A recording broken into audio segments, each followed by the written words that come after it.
Welcome to this lesson, everybody, on opposition to the Nazis from the Christian Church.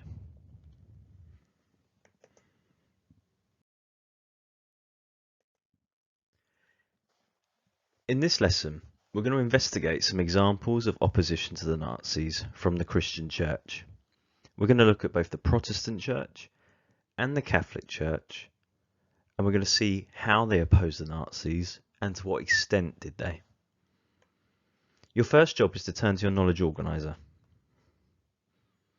On that organizer, can you now highlight or tick the following words? In terms of keywords, if you haven't already, please tick or highlight number 3, the Concordat, number 4, the Confessional Church, and number 14, the Reich Church. Take a moment as you do that to read each of these so you have an insight into what they mean. You also need to know about one key date, which is in 1936, when the Reich Church is set up. And then lastly, again if you haven't already, highlight 2 key people. That's number 7, Ludwig Müller, and number 8, Pastor Niemöller. Again, have a read of those if you need to before we start this lesson.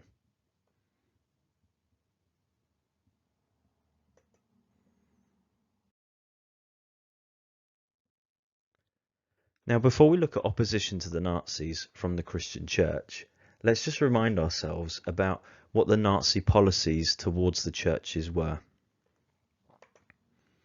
The first thing to say is this, is that although Adolf Hitler did not agree with Christianity, he could not immediately persecute Christianity. That means he could not immediately target it. That's because so many Germans were Christians. Therefore, he first tried to control the church, and he did that by reassuring them and encouraging them to work with the Nazi government. However, this didn't work for very long, and soon he starts to oppress them.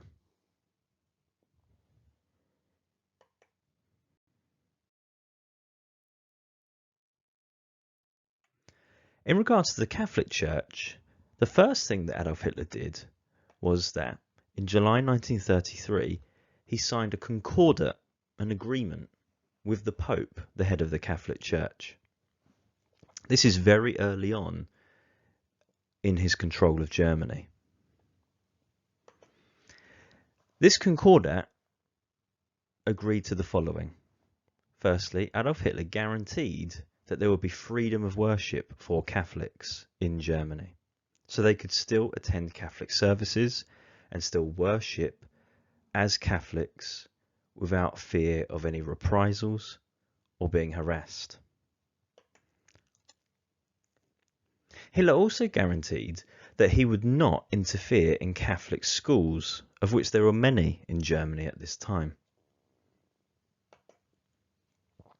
In return for this, Catholic priests agreed that they would not interfere in politics.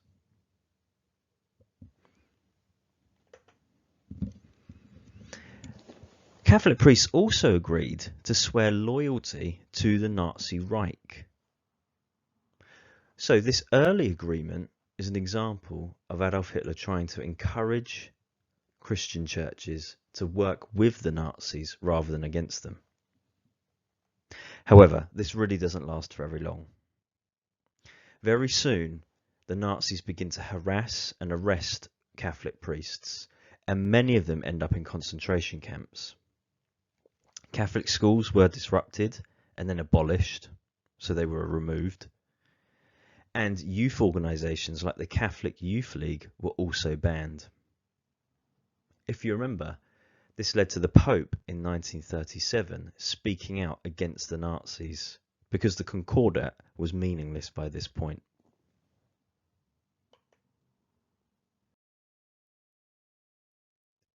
Adolf Hitler's policies towards the Protestant Church were slightly different. By 1936, some Protestant churches were willing to work with the Nazis, and they combined to form the Reich Church. They became known as the German Christians, and they were led by a Nazi member, a man called Bishop Ludwig Müller. Some of these churches, who formed part of the Reich Church, even went as far as to adopt Nazi uniforms, salutes, and marching. Going a stage further, a few even displayed swastikas in their churches. However, just like the Catholic Church, many did not accept Nazism, and some even spoke out against Hitler, like Pastor Martin Niemöller.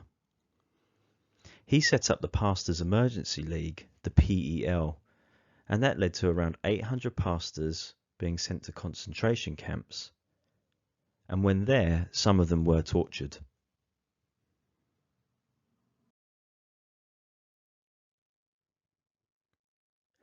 Your job is to turn to information box 4.6 in your booklet.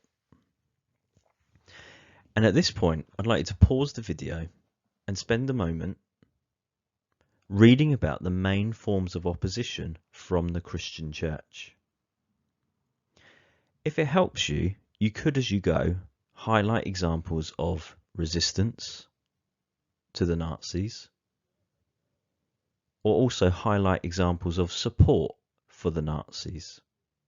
So, pause the video now and spend some time reading this page, information box 4.6 of your booklet. Pause the video now.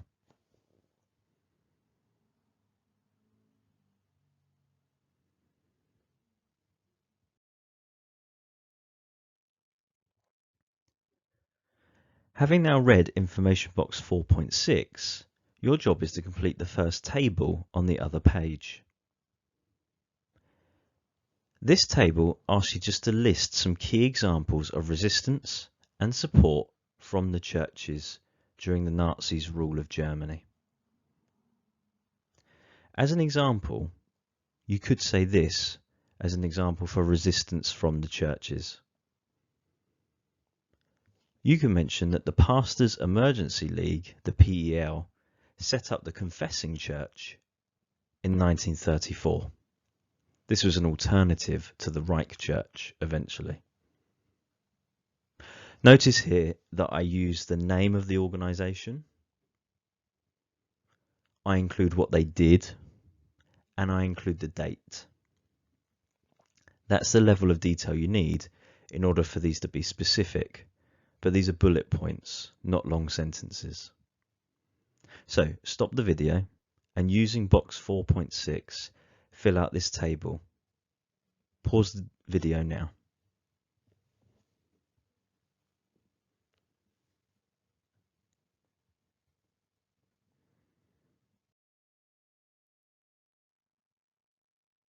By now you should have plenty of examples for both columns of this table. Here's some of the points that you should have found. You should have mentioned that the PEL was set up in 1933 and that they opposed the Reich Church. That means they opposed working with the Nazis. And they also opposed the prevention of Jews being able to become Christians. You should have mentioned how 6,000 pastors joined the Confessing Church, which was triple the number that joined the Reich Church. And you might have mentioned how some of these, like Dietrich Bonhoeffer, spoke out against the Nazis quite vehemently. On the other side, you might have mentioned how many pastors joined the Reich Church, and some, like Bishop Hossenfelder, displayed the swastika. You might also have mentioned how few Christians actually dared to oppose the Nazis openly.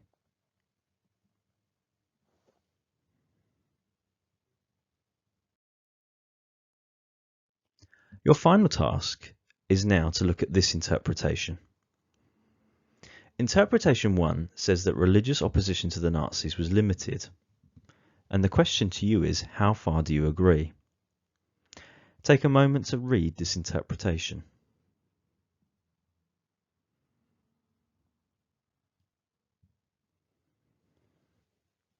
Now, let's just highlight some key language here. Firstly, Ian Kershaw, the writer of the interpretation, says that the churches offered less than fundamental resistance. If something's fundamental, it means it's of central importance. He then says, lower down, this was not matched by equally vigorous denunciation. If something's vigorous, it's characterized by energy or strength, or even speed. Denunciation is where you publicly condemn something or someone, so when you speak out against them. He talks about the word inhumanity. That simply means when you exhibit extremely cruel or brutal behaviour. And he also uses the word barbarism, which essentially means the same thing, extreme cruelty and or brutality.